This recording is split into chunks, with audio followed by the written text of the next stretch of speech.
Assalamualaikum warahmatullahi wabarakatuh. Yang terhormat Ibu Desi Trianggarini selaku dosen pengampu mata kuliah Hukum dan Etika Bisnis. Pada kali ini kami akan mempresentasikan materi yang berjudul Kegiatan Bisnis dengan Perangkat Elektronik dan Kejahatan Telematika. Sebelum masuk ke materinya, mohon izin untuk memperkenalkan anggota kelompok kami terlebih dahulu. Sebelumnya perkenalkan, nama saya Vira Tania Rahmanisa. Saya Rizky Sekarsari. Saya Tiasika Lestari. Saya Yulita Zara Handayani. Saya Septiana Virayanti Aulia. Selanjutnya di sini ada pengiriman uang secara warkat dan elektronik. Yang pertama di sini ada transfer uang dilakukan melalui bank. Yang kedua menggunakan sistem warkat atau yang disebut dengan elektronik.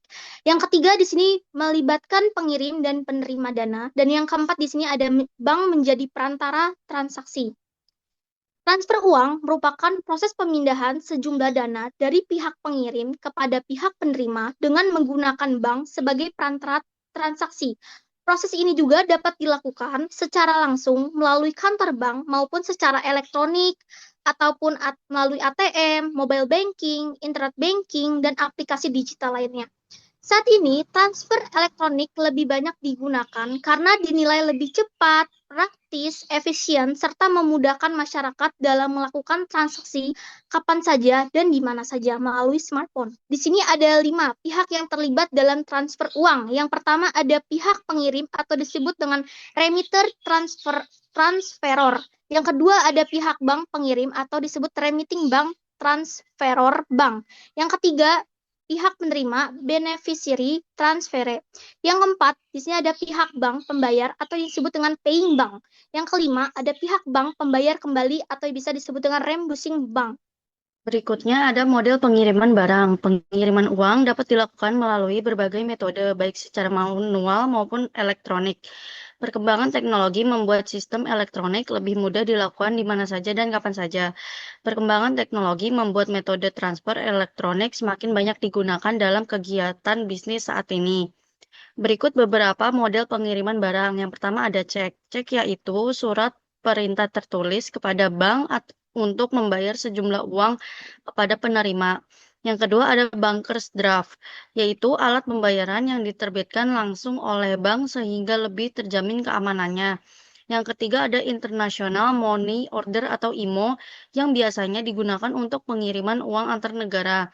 Yang keempat ada telegraphic transfer, yaitu pengiriman uang melalui jaringan komunikasi antar bank secara cepat. Yang kelima ada girobank, yaitu alat yang digunakan untuk transaksi melalui rekening giro. Yang keenam ada SWIFT, yaitu sistem komunikasi internasional antar bank yang mempermudah transaksi lintas negara. Yang ketujuh ada kredit transfer, yaitu pemindahan dana langsung dari rekening pengirim ke rekening penerima. Yang kedelapan ada electronic transfer seperti ATM, mobile banking, dan internet banking yang saat ini paling sering digunakan karena lebih cepat, praktis, dan efisien. Berikutnya ada kekeliruan dalam transfer uang. Kekeliruan transfer dapat terjadi karena adanya tindakan penipuan maupun kesalahan pada sistem teknologi yang digunakan. Oleh karena itu, keamanan transaksi, pengawasan teknologi, serta ketelitian dalam proses transfer sangat diperlukan untuk mencegah kerugian dan menjaga kepercayaan pengguna. Kekeliruan tersebut dibagi menjadi 2, yaitu penipuan atau fraud dan kesalahan atau error.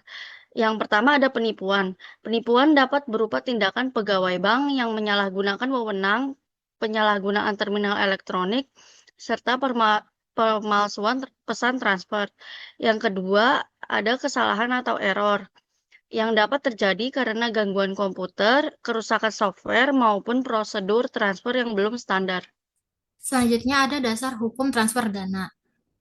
Transfer dana merupakan kegiatan pemindahan sejumlah uang dari satu pihak ke pihak lain, baik melalui bank maupun sistem pembayaran secara elektronik. agar proses transaksi berjalan aman, tertib, dan memberikan perlindungan hukum bagi masyarakat.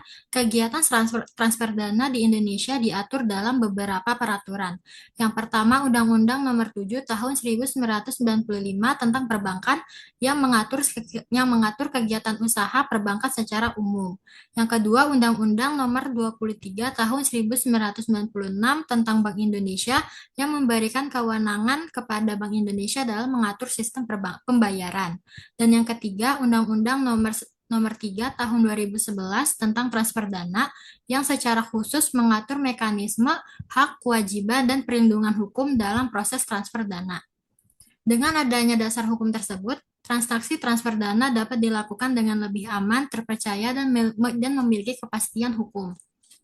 Selanjutnya ada perdagangan melalui internet atau biasa dikenal dengan e-commerce. E-commerce merupakan kegiatan perdagangan yang dilakukan secara online dengan memanfaatkan teknologi internet. Dengan sistem ini, penjual dan pembeli tidak perlu bertemu secara langsung karena seluruh proses transaksi dapat dilakukan secara digital. Melalui e-commerce, masyarakat dapat melakukan pembelian barang, penggunaan jasa, maupun pertukaran informasi dengan lebih mudah dan praktis.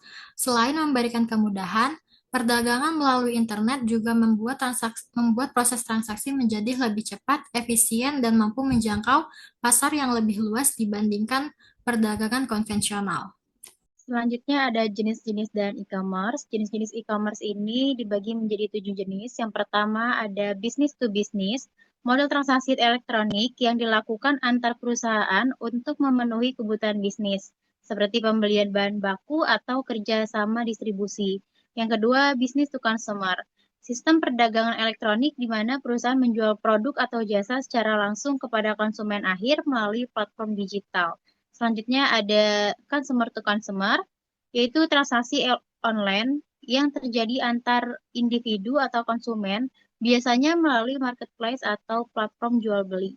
Yang keempat ada consumer to business, yaitu model e-commerce yang memungkinkan individu menawarkan produk atau jasa kepada perusahaan, seperti jasa desain, fotografi, atau konten digital.